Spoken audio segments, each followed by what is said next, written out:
خوش آمدید با عالم امکانیت‌های بی‌آخر که در آن اسعار موفقیت نه با دلار یا شهرت بلکه در لحظه‌های گرانبهای است که ما آن را وقت می‌نامیم چنگ کرده می‌شود. وقت این اکوالایزر بزرگ است که نوبسته سن و سال، جنس، منصب، دین، پوست، اندازه صورت حساب بانکی، منطقه زندگی و یا موقع سیاسی نگاه نکرده به هر یک انسان سیاره 24 ساعت در روز را عطا میکند. ایلون ماسک 24 ساعت دارد. استیو جابز 24 ساعت داشت. لایق شیرالی 24 ساعت داشت. مؤسس آیتی آموز رضا گویی 24 ساعت دارد. چگونه مصرف کردن این منبع بی‌بها را خود ما انتخاب میکنیم؟ پس بیایید با قیمت‌ترین، افسانه‌وی‌ترین و نایاب‌ترین اسعار خود احترام گذاریم و از هر یک ثانیه آن ثمرناک استفاده بریم، چون که وقت این یگانه اسعاری است که در سن 80 سالگیت تو را هر شب و روز پشیمان میکند که چرا آن را ثمرناک استفاده نبردی. مثلا در همین نوار من رضا گویی با شما درباره چگونه ثمرناک استفاده بردن وقت معلومات خواهم داد. اداره کردن وقت این تنها یک مهارت نیست، بلکه کلید است که درهای موفقیت‌های آینده را می‌گشاید. در دام 4 سال اخیر من بسیار از مقاله را خواندم، در یوتیوب و یودمی بسیار از نوارها را تماشا کردم، در دانشگاه با معلمانم گوش کردم و در طول این 4 سال من 9 چیز را آموختم تا امروز استفاده می‌برم و وقتی عزیز و مقدس خود را به درجه امکان پذیر ثمرناک استفاده برده ایستادم و من امروز با شما در این نوار همون 9 چیز را خواهم گفت. توصیه اول، ما همه صاحب تمام وقت خود هستیم. وقتی که من این را فهمیدم حیات من را کاملا عوض کرد، چون که در گذشته من یک عمر مینالیدم که برای انجام دادن این کار من وقت ندارم. در یک از مقاله ها خوانده بودم در کورا این یکی از مکانی است که مردم در آنجا میروند و همون اندیشه های خود را به دیگران مینویسند یا که بله میگذارن در این وب صفحه و تو میرم میخونی و این گونه وب صفحه را خوشبختانه ما نیز در تاجیکستان داریم با زبان تاجیکی که نام دارد savoltiji.com و این وب صفحه افسانه‌ای است و بسیارتر خانوان هستند فعال در این وب صفحه. من نیز توصیه میدم با شما و در همین کار نوشته شده بود که در هر لحظه شما آن چیز رو انجام میدید که آن را بیشتر میخواهید انجام دادن. برای مثال دیروز من میخواستم که در بالای همین نوار کار کنم یا اینکه همین نوار رو به نوار گیرم، اما میدونی چی انتخاب کردم که نه، با من لازم نیست. رفتم و در بالای وب صفحه‌ام که نام دارد www.itamuz.com که این استارتاپ نو است و ما میخواهیم که یودمی تاجیکی رو سازیم در اینجا و همه کورس‌ها وابسته به آیتی باشن کار کردم. و یه روز یک شنبه میخواستم که با ورزش مشغول شوم، اما من انتخاب کردم که روم به خانه دوستم و در اونجا بازی‌های کامپیوتری بازی کنیم و 4 ساعتی وقتی من کاملا رفت و بله تنها بازی کردیم. با فکر من همین بازی‌های کامپیوتری یکی از به عقل ترین کارهایی است که در سیاره زمین مردم انجام میدن، اما این همون دوپامین رو زیاد میکنه و تو شوق و رغبت زیاد داری با بازی کامپیوتری. در اصل من کو وابسته نیستم با این بازی کامپیوتری، اما در گذشته بودم سال 2015 تنها فوتبال بازی میکردم. اما این زمان که برای مثال در یک هفته یک مرتبه یا که در یک ماه 2-3 مرتبه اگر خونه دوستم که دوام ما میشینیم یک جا جمع میشویم 3-4 کس و تنها فوتبال بازی میکنیم، یعنی بازی کامپیوتری فیفا بازی میکنیم. از شما خواهش میکنم که با مادرم نگویید، اگر که فهمد دنیا باقی رسید.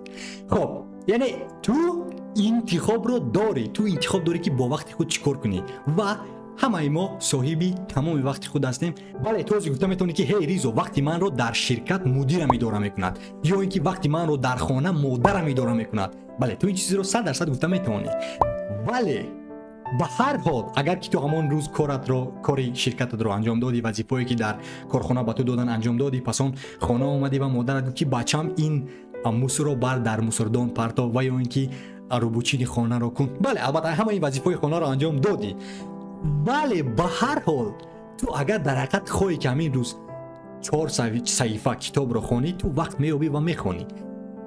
برای مثال 4 صفحه کتاب رو نخواندن یگان جای مشکلی ندارد، اما تنها بیا مردک برای خودت رو دروغ نگو گپ زن که همین روز با من 4 صفحه کتاب خواندن افضلیت نیست، یعنی مهم نیست همین روز و برای دیگر کارو کن. یعنی تنها بهانه کردن که امروز ما وقت نداریم و وقت برای خواندن و 4 صفحه کتاب خواندن رو نداریم، این تنها بهانه است.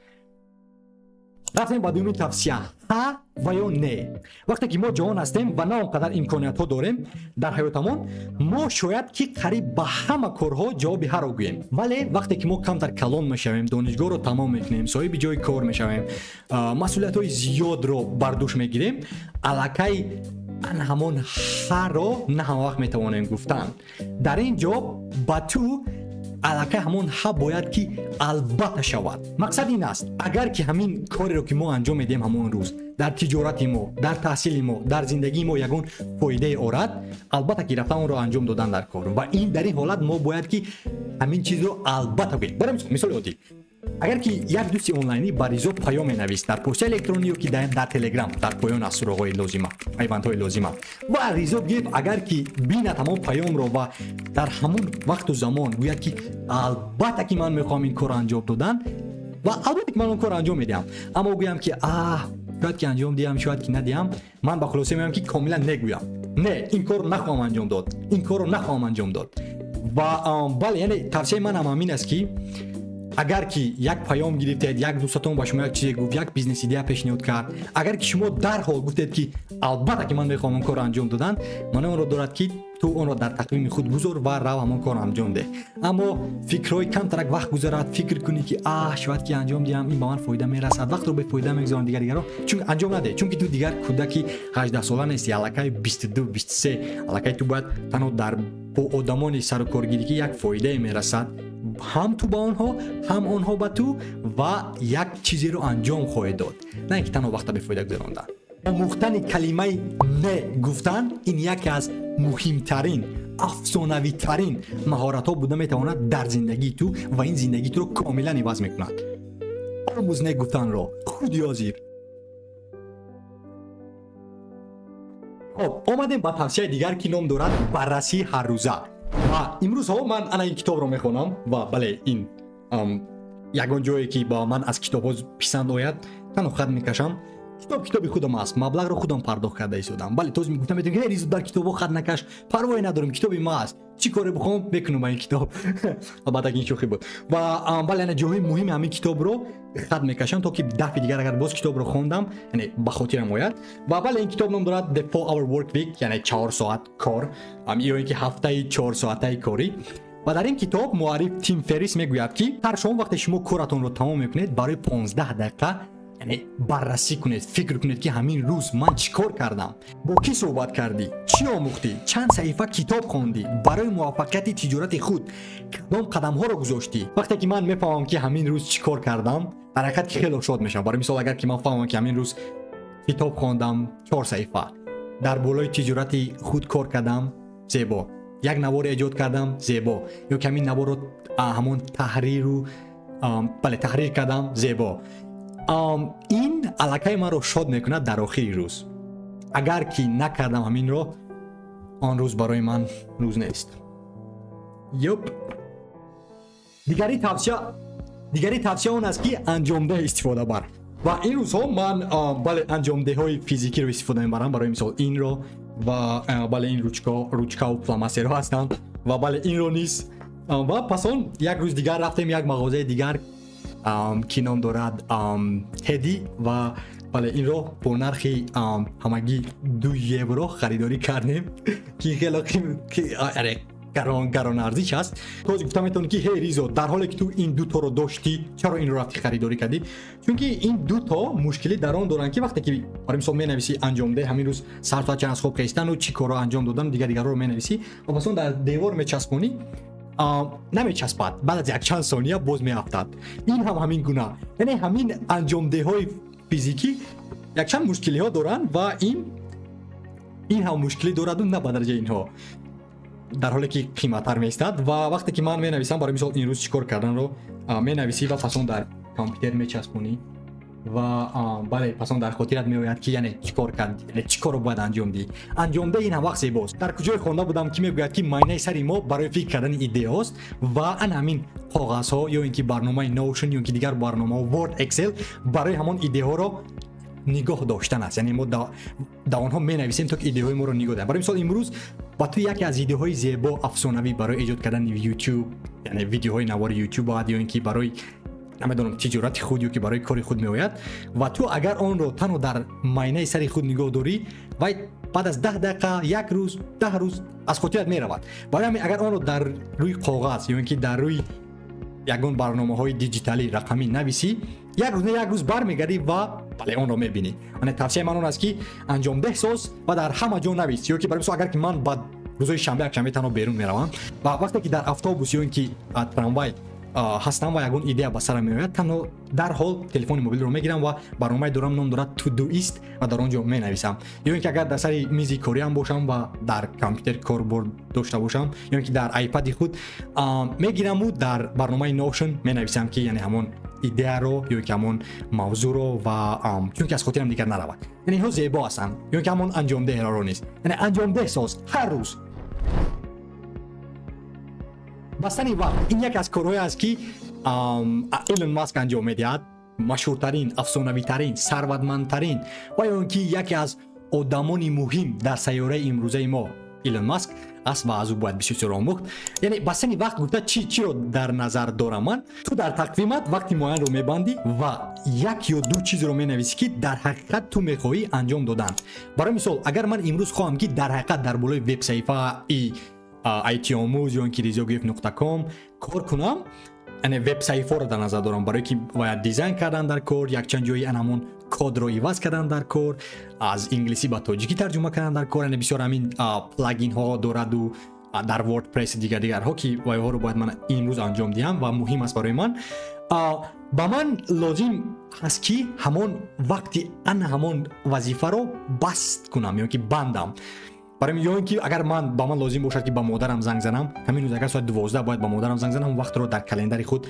мебандам то ки танҳо ҳамон вақт бояд ман ба модарам занг занам ин дар ҳақиқат ки зебост яъне бастани вақт барои корҳои муҳим то гуфта метавонӣ ки ҳей ризо дар як рӯз танҳо як кори муҳим албатта ки агар ки ту ҳар рӯз барои 365 рӯзи оянда як кори муҳимро анҷом диҳӣ то аллакай 365 кори муҳимро анҷом додӣ ва бале яъне ҳамон рӯз кори аз ҳама муҳиматонро дар ҳамон тақвими худ бандед ва ҳамонро анҷом диҳед ва бароси дар охири рӯз агар ки китоб нахондӣ инглисӣ наомӯхтӣ дигар корҳоро анҷом надодӣ ақаллан як чизи муҳимеро дорӣ ки ту метавонӣ ифтихор кунӣ аз онҳо ту метавонӣ гуфта ки бале ман имрӯз ифтихор мекунам ки дар болои вебсаҳифаам кор кардам ман имрӯз ифтихор мекунам ки ба модарам занг задам ман имрӯз ифтихор мекунам ки зиёда аз 10 калимаи нави испанӣ омӯхтам ё ки инглисӣ омӯхтам ё ки лаҳистонӣ омӯхтам олмонӣ омӯхтам чинӣ омӯхтам яъне ин метавонад туро дар охири рӯз шом вақти пеш аз хоб рафтан фахр кунонад дигари тавсия қонуни Паркинсон гуфта кор барои пур кардани вақте аст ки мо ба он ҷудо мекунем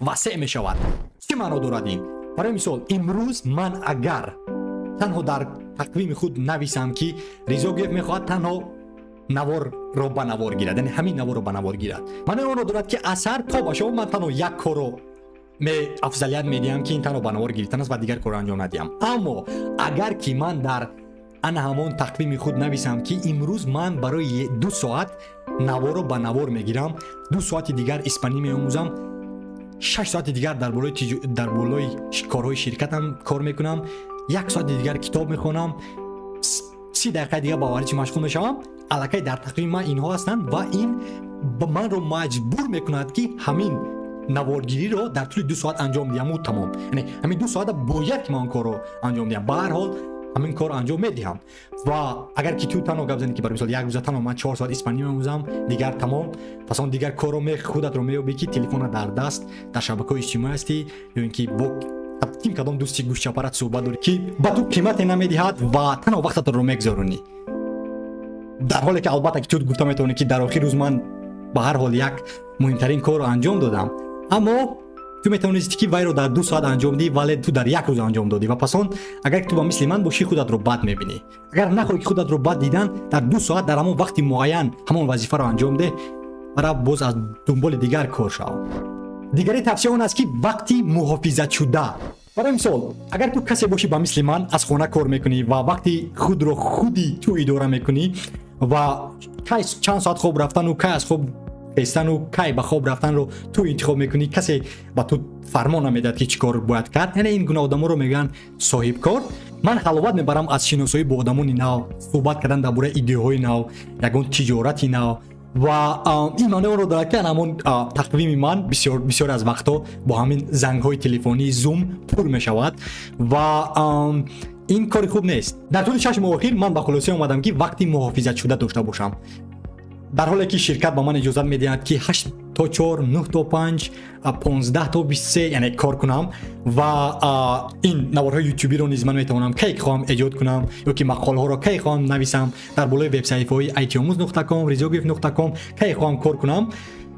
این به خلاصه اومدم که از 8 صبح وقتی از خواب من 8 صبح از خواب میخیزم تا ساعت 2 نصف روزی رو کاملا با کسی صحبت نداشته باشم، حتی با مادرم صحبت نداشته باشم و بعد از 2 برای مثال زنگ میزنم با او صحبت میکنم و یا اینکه دیگر انسان ها اگر خواهند که با من صحبت کنن ساعت 8 بگاه 20:00 تا ساعت 11 میتونن که برای مثال وقتی ما رو انتخاب کنند و با من صحبت کنند و یک ایده داشته باشیم و بله یعنی وقتی محافظت شده این خیلی هم زیباست. برای مثال همین روز من ساعت 8 از خواب خیستم زیاده از 1 ساعت من قریب کتاب خوندم.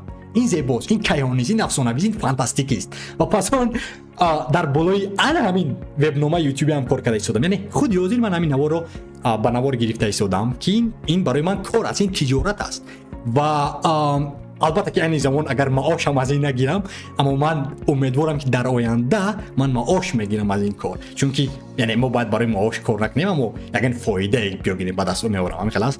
و به هر حال من از این حلاوت میبرم که در بالای تجارتی که من دارم نام دارد itamuz.com و در بالای این وبسایت کار کردن. یعنی اگر که همین وقت محافظت شده باشد کار شرکت من را خلالدار نکنند، زنگای تلفنی زوم خلالدار نکنند، خب دوستانی گوشچپرم خلالدار نکنند. الگای من از 8 تا 2 9 10 11 12 1 2 6 ساعت این وقت محافظت شده من است. این وقت برای من است، کسی باید نگیرد این وقت رو. در این وقت من باید انتخاب کنم که چی کار باید کرد و این در حقیقت که زیباست، این افسانه‌ای است. و بله یعنی توصیه منم به شما این است که اگر کار کنید 8 تا 4 9 تا 5 یا که نمیدونم کدام ساعتی کار میکنید یک وقتی محافظت شده داشته باشید که در اون وقت تنها برای شما باشد، برای تجارت شما، برای کتابخوانی شما، برای یعنی همون فکرانی شما رو بهتر کردن، ایده های نو آوردن، تنها فکر کردن این تنها برای شما باشد که این در حقیقت که زیبا است. این کاملا بازی را ایواز میکند. با نقشه‌گیری اتوماتیک امروزها من در لهستان زندگی دارم و لهستان این در مرکز اروپا قرار دارد و دوستان من از همه سیاره زمین هستند، از امریکا، از آلمان، از دوشنبه، از پتربورگ، از مسکو، از استانبول. دوستان من خیلی هم زیاد هستند با هر گونه زبان ها، هر گونه برای ملت ها و این معنی رو دارد که اگر من خواهم با اونا صحبت کردن ما باید در یک وقت معین رو با خلاصه آیم یا اینکه انتخاب کنیم و بله صحبتی ویدیویی زوم داشته باشیم. اما مشکل اون است که برای مثال این زمان الکی ماه نوامبر است و بعد از ماه نوامبر الکی ماه 4 ساعت از دوشنبه کفایم و از مسکو 2 ساعت، از پتربورگ هم 2 ساعت و از استانبول با فکرم 3 ساعت. یعنی فرقیت های کلان دارد وابسته از وقت زمان و بسیار وقت ها این دشوار است برای با دوستان هم صحبت شدن و یا که با همون همکاران یا که یک تجارت در بالای یگان ایده ها صحبت کردن. و وقتی که من در یک از شرکت ها برای 2 ماه چگونه که شما رو در یک از نوارها گفته بودم کار آغاز کردم که شرکت که خرد بود، آنها همه اونها قریب از هر جا کار میکردن، یعنی غایبانه کار میکردن. آیتی کاملا بسیار از شرکت های بزرگی آیتی بین المللی غایبانه است یا اینکه فضایی یا اینکه مجازی گیرن کار میکنن از خانه و معنی اون رو داره که برای مثال یکی از اونها در اسرائیل است، یکی دیگر از در آمریکا است، یکی دیگر از چین است، از ژاپن است و یعنی وقت‌ها گوناگون است و آنها کلندری رو استفاده می‌برن و این زمان نیز من از ما همین ایون این جانب همین کلندری رو استفاده می‌برم و یعنی کلندری یکی از برنامه‌ای است که البته که اونها ما رو سرپرستی نمی‌کنن این زمان و اگر هی کلندری اگر خواهی نوار رو سرپرستی کنی، البته اگر اونها تاجیکی رو فهمن در شهر با من نویس، با من پیام رسون کن. در این برنامه برای این برنامه یک بار دیگر نوار هم خواهم کرد. یعنی کلندری زیباست. من در کلندری وقتی خود رو معین میکنم، برای مثال از ساعت 8 تا ساعت 11 بگاه همه میتونن که برای مثال وقتی خود رو معین کنن 45 دقیقه 30 دقیقه با من صحبت کنن و همون سراغه رو برای مثال اگر که دوستی من از دوشنبه خواهد که با من صحبت کند، همون سراغه رو بیان که پیوند رو با او روان میکنم، در تلگرامش باشد، در پست الکترونیکش باشد، میگم که هی روز بخیر ریزا اینجاست، اگر من میخوام با تو صحبت کنم امروز، از تو خوش میکنم که در همین پیوند وارد شو و وقت رو برای صحبت با من انتخاب کن. ولی یک خیلی وقت ها البته که من مردم رو با گروه جدا نمیکنم، اما یک چند دوستای دارم که آنها بله یعنی نمیخوان این کارو کردن. اونا فکر میکنن که من گویا با آنها فرمان داده ایستادم که هی بدرو وقت مجید کن. البته که نه. این زمان اگر تو برای مثال اگر با من یک سراغه روان کنی، دو سیمان باشه، یک پیوند روان کنی و من با دو توگمه رو زیر کردن طریق اتوماتیک وقت با تو، یعنی در تقویم تو وقت رو جدا کنم که هم برای من مفید است هم برای تو مفید است، این افسانه‌ای است، من شاد میشم. اما یک خیلی آدمان فکر میکنن که این خود نشاندهی من است یا که خودگیری من است. البته که نه. البته که نه همه، یک خیلی آدمان. اگر کسی یک تماشا میکنید از شما خوش میکنه که من خود نشاندهی نمیکنم در اینجا که خودگیر نیستم، تنها وقت شما را، وقت من را احترام دارم که زیاده ساعت ها رو میتواند که از مصرف کردن ایمی نگاه دارد. برای همین وقتی که با من صحبت کردن میخوای، سراغه رو با تو روان کردم، در حال به همون پیوند زیر کن، را وقت رو گیر و صحبت کنیم. آخر تشکر به کلنلی. اگر که تا اینجا این نوار رو تماشا دارید و از این نوار لذت میبرید یا اینکه قیمت میگیرید، لطفاً تگمه مقبول یا اینکه لایک یا اینکه با زبان روسی کلاس تاجیکان روسیه را زیر کنید تا که این نوار رو با دیگرها پیشنهاد کند یوتیوب یا اینکه الگوریتم و البته که دیگرها نیز فهمند یا اینکه قیمت بگیرن با مثل شما. بسیار از دیگر یوتیوبرها یا اینکه بلاگرها هستند که در اول نوار میگویند که لایک زیر کن، با دیگرها روان کن. البته که من آنگونه نیستم. من تنها از آدمان در حال یک چیز رو طلب میکنم که آنها قیمت میگیرن. اگر دوستی عزیز تو در حقیقت که قیمت گیرید از همین نوار، تگمه مقبول رو زیر کن. قیمت نگیریدی، تگمه نامقبول رو زیر کن. اگر که دوستت نیست فهمد از این توصیه ها، با او هم رسانی کن. اگر که خواهی که دیگر نوارها رو نیست تماشا کنی، تگمه آبونه شدن رو زیر کن. یعنی این کاری آسان است. این یک کاری خوب کردن است در جهان آنلاین. برای مثال ما برای این ویدیو سازان و ایجادکاران ما ویدیو ایجاد میکنیم برای مردم تا که مردم در پسند آید و یعنی با ما یک جشن یک جامعه زیبایی سازیم. در حقیقت که من نمیخوام که کاملا رایگان داشته باشم، من میخوام ارزنده باشم با آبونه چی شدن شما. من میخوام که با همون یک تگمه مقبول شما ارزنده باشم، چون که نه همه نوارها در جهان آنلاین ارزنده تماشای شما هستند، دقت شما هستند، همون تگمه مقبول گذاشتن شما هستی یا که هست. و بله، سپاسی به پایان، سپاسی فراوان. آمدیم با آخرین توصیه که نام دارد انتخابی قناعتمند شدن. هر یکی ما در آخر روز انتخاب داریم. تو انتخاب داری که قناعتمند شوی از روز رو با اتمام رسانیدن. اما اگر تو کسی باشی با مثل من رضا گیویف و یک عمر در فکری وقتی خود رو ثمراناک استفاده بردن باشی، تو روزهای داری که تو از خود ناراضی هستی، یعنی خود رو قناعتمند کردن نمیتونی. برای مثال اگر که من سحر از خواب میخیزم و مینویسم که چیکار باید کنم و پس اون بسیار از کارها انجام میدم و پس اون ناراضی هستم، یعنی شکرانه نمیکنم که این کاری خوب نیست، اما عین زمان در بولش کار کرده ایستادم. برای مثال اگر من امروز در انجام ده هم نویسم که امروز من باید کتاب خوانم، من باید با ورزش مشغول شوم، من باید در بالای وب صفحه هم کار کنم، من باید با شرکت در حقیقت که همه دقتم رو گذارم تا که آنها نیز از من شاد باشن با کاری که من انجام میدم، یعنی ارزنده باشم با یعنی مبلغی که به دست میارم، خب تماشابینانی که من رو تماشا میکنن. اگر که همان روز همان انجام ده رو، همان چیزهایی که من میخوام انجام دهم رو انجام ندهم، من خود رو بد حس میکنم براستی. یعنی کاش که من میگم که امروز یک نوار با نوار گرفتم، من باید که 5 نوار با نوار رو گرفتم. و اگر که 5 نوار با نوار نگیرم و در آخر شب بینم که تنها یک نوار، من حرکت کرده ایستادم که انتخاب کنم تا که قناعتمند باشم، یعنی شاد باشم، سپاسگزار باشم از خودی من. رضا، تشکر به تو برای که امروز یک نوار رو انجام دادی، تشکر به تو برای که امروز یک مقاله نوشتی، تشکر به تو برای که 4 صفحه کتاب خواندی، سپاس به تو برای یک 4 کلمه نوی اسپانی آموختی. برای مثال این روزها همین چیز رو من در بلاش کار کردم تا که سپاسگزار باشم، یعنی شکرگزار باشم به همون کاری که من همون روز یعنی انجام دادم. و بله، تشکر زیاد دوستان عزیز. اینها بودن 9 توصیه من طول 4 سال اخیر تا یا گیرم طول 22 سال حیاتی من که من آموختم در باره یا که در باره اداره کردن وقت که این قیمت ترین نایاب ترین قرب ما هست یا اینکه اسعار ما هست که برنمیگردد. مبلغ برمیگردد اما وقت هرگز برنمیگردد. آموختم و من خواستم که با دوستانی آنلاینی هم پیشنهاد کنم توصیه دیم و شما نیز اگر یگان توصیه دارید با من لطفا در شرح نویسید. من نیز توصیه هر یک شما رو میخونم.